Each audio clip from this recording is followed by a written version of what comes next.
Okay, drivers, how many of you would like to have an FMCSA hours of service rule exemption? Yeah, we've talked about rule exemptions in the past.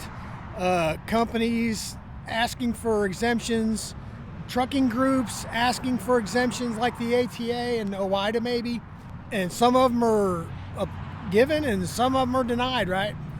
I came across a thing the other day that was interesting to say the least.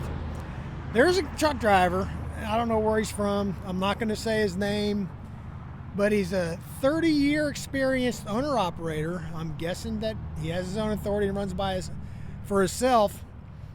He petitioned the FMCSA for an hours of service rule exemption, not for his company, not for a group, but actually just for himself, right? He wants them to give him an hours of service rule exemption just for himself.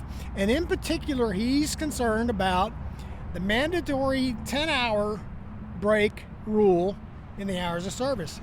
He says that it doesn't work for him because it doesn't fit his natural sleep patterns. Well, there's a lot of us that are like that, right? I mean, that's what people have been saying forever. Don't tell me when I can drive, when I can't drive, all that stuff, right? But here's the thing. We operate in interstate commerce, right? Interstate, intrastate, it's all interstate in some point commerce. So it's gonna have to be regulated. We can't just all be out here running like Wells Fargo back in the 1800s, right? I mean, it's got to be regulated some. I don't like as much as it is maybe, but some of it's got to be regulated. If they start giving exemptions like this for all the different drivers depending on their own sleep habits, or what works for them, what doesn't work for them, the rules would end up being so complicated that there would be no way to follow them all. There just wouldn't be. Now, this driver says in his petition that he has 30 years of driving, 3 million miles of safe driving, all accomplished in the last 30 years, and that he should be getting this exemption.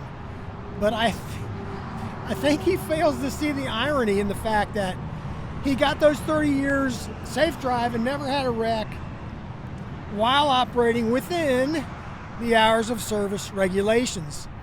Now, one could argue that that's why he has 30 years of safe driving, because he's been operating within the regs. And some people may not. In fact, the FMCSA, when they published this in June of 2022, that they got 651 public comments.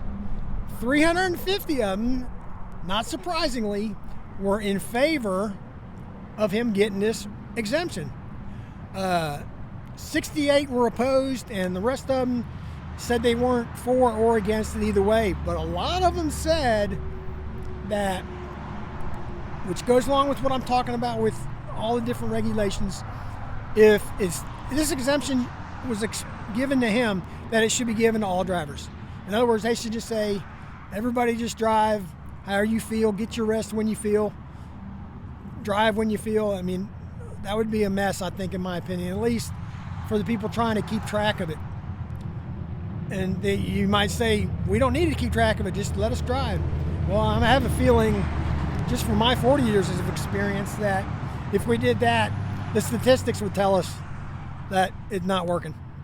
And I mean statistics by accidents, falling asleep at the wheel, those kind of things, because people will take advantage of it and push it. So there has to be some sort of regulation, I'm afraid. So don't shoot the messenger. I'm just saying that's the way it looks like it's going to have to pan out. So tell me what you think. Should he get this exemption? Would you like to have this exemption? Should everybody have that as an exemption, or was he just looking for pie in the sky and threw it out there to see if he'd get it? I don't know. Anyway, stick around. Watch some more of my videos. I'll put some up here for you to see. Thank you for subscribing if you've subscribed.